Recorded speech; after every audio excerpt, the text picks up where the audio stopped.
Assalamualaikum warahmatullahi wabarakatuh. Perkenalkan, kami dari kelompok 4 dengan saya Anis Aldima Faza. Saya Inggara Dinada Agati. Saya Topik Hidayat. Saya Melani Najib Masakila. Nama saya Lydia Zahra.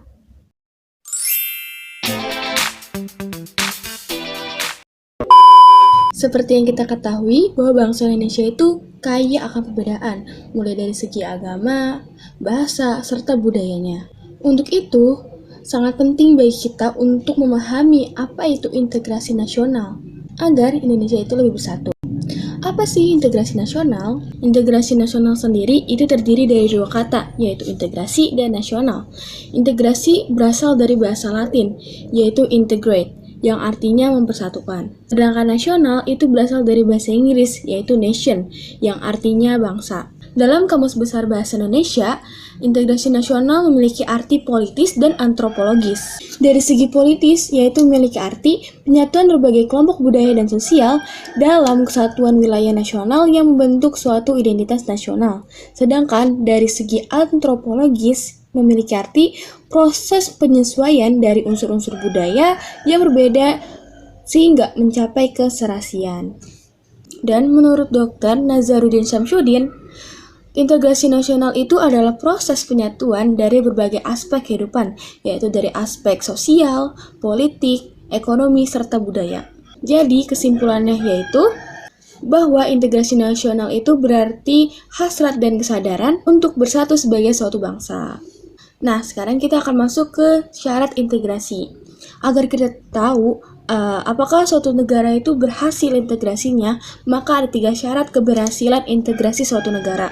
Yang pertama, anggota-anggota masyarakat merasa bahwa mereka saling berhasil saling mengisi kebutuhan antara satu dengan yang lainnya. Dan yang kedua, terciptanya kesepakatan atau konsensus bersama mengenai norma-norma dan nilai-nilai sosial yang dilestarikan dan dijadikan pedoman. Dan yang ketiga, norma-norma dan nilai-nilai sosial dijadikan aturan baku dalam melangsungkan proses integrasi nasional. Untuk mencapai integrasi nasional, kita harus mengenal faktor-faktor pendukung dan faktor-faktor penghambat dari integrasi nasional itu sendiri. Faktor pendukung integrasi nasional yang pertama adalah penggunaan bahasa Indonesia dengan baik dan benar.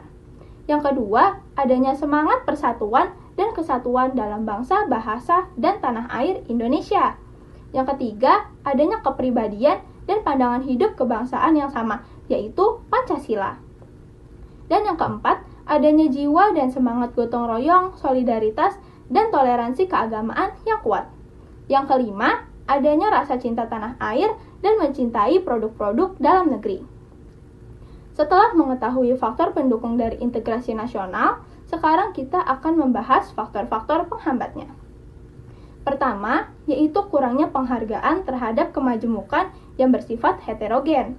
Maksudnya adalah banyak masyarakat yang merasa bahwa suku, bahasa, dan rasnya lebih baik dari lainnya. Yang kedua, kurangnya toleransi antar golongan.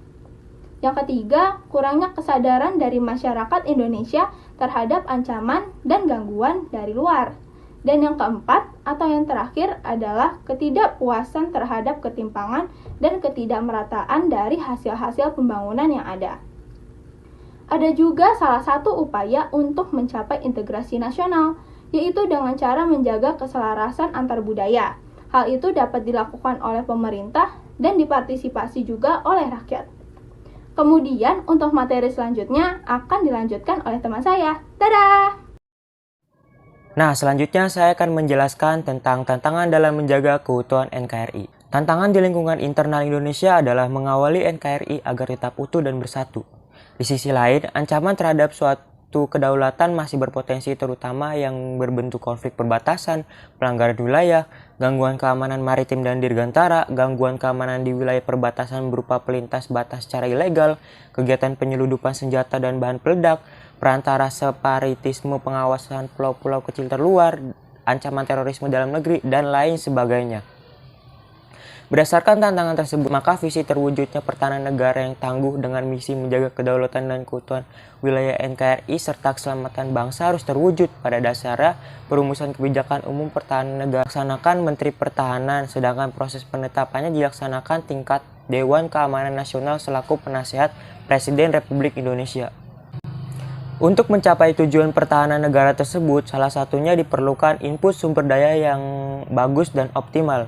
Masyarakat menuntut TNI untuk menjaga dan memelihara stabilitas keamanan nasional, tetapi input masyarakat secara intelektual, moral, dan mental lemah akan sangat sulit untuk mewujudkannya. Sekian dari saya, selanjutnya akan dilanjutkan oleh teman saya. Selanjutnya, peran serta warga negara dalam menjaga persatuan dan kesatuan bangsa. Yang pertama, kesadaran warga negara.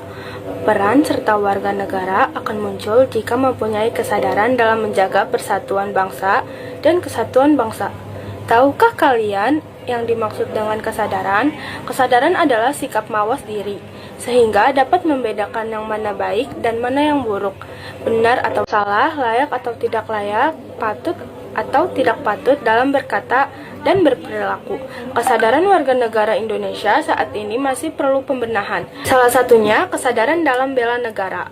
Memang negara Indonesia tidak dalam kondisi perang, tetapi kesadaran untuk bela negara harus tetap ada dalam bentuk lain demi kemajuan bangsa. Yang kedua, kita akan membahas tentang pengertian bela negara dalam Undang-Undang Dasar Negara Republik Indonesia tahun 1945 pasal 27 ayat 3 yang mengamanatkan bahwa setiap warga negara berhak dan wajib ikut serta dalam upaya pembelaan negara. Namun, sebelum membahas lebih jauh mengenai bela negara, sebaiknya kalian memahami terlebih dahulu pengertian bela negara. Menurut penjelasan Undang-Undang Dasar Republik Indonesia Nomor 3 Tahun 2002 Pasal 9 Ayat 1 tentang pertahanan negara. Upaya bela negara adalah sikap dan perilaku warga negara yang dijiwai oleh kecintaannya kepada Negara Kesatuan Republik Indonesia berdasarkan Pancasila dan Undang-Undang Dasar Negara Republik Indonesia tahun 1945 dalam menjamin kelangsungan hidup bangsa dan negara. Bukan hanya sebagai kewajiban dasar manusia, tetapi juga merupakan kehormatan warga negara sebagai wujud pengabdian dan kerelaan berkorban kepada bangsa negara. Saya akan membahas tentang dasar hukum bela negara. Ada beberapa dasar hukum dan peraturan tentang wajib bela negara. Di antaranya yaitu 1. TAP MPR nomor 6 tahun 1973 tentang konsep wawasan Nusantara dan keamanan nasional. 2. Undang-Undang Republik Indonesia nomor 29 tahun 1954 tentang pokok-pokok perlawanan rakyat. 3. Undang-Undang Republik Indonesia nomor 20 tahun 1982 tentang ketentuan pokok Hankam Negara Republik Indonesia, diubah oleh Undang-Undang Republik Indonesia nomor 1 tahun 1988. Selanjutnya, pernahkah di benak kalian muncul pertanyaan seperti, siapa sih yang harus membela negara kita ini? Ya, jawabannya tentu saja adalah warga negara Indonesia. Segala usaha yang dilakukan untuk membela negara, mempertahankan kedaulatan negara, keutuhan wilayah negara, dan keselamatan bangsa merupakan hak dan kewajiban setiap warga negara. Dalam Undang-Undang Republik Indonesia Nomor 3 Tahun 2002 tentang Pertahanan Negara Pasal 9 Ayat 2 ditegaskan berbagai bentuk usaha pembelaan negara. Di antaranya yaitu 1. Pendidikan kewarganegaraan, 2. Pelantikan dasar kemiliteran, 3. Pengabdian sebagai Tentara Nasional Indonesia, 4. Pengabdian sesuai dengan keahlian atau profesi. Oke, cukup sekian yang dapat kami sampaikan. Kurang lebihnya kami mohon maaf. Wabillahi taufiq wal hidayah. Wassalamualaikum warahmatullahi wabarakatuh.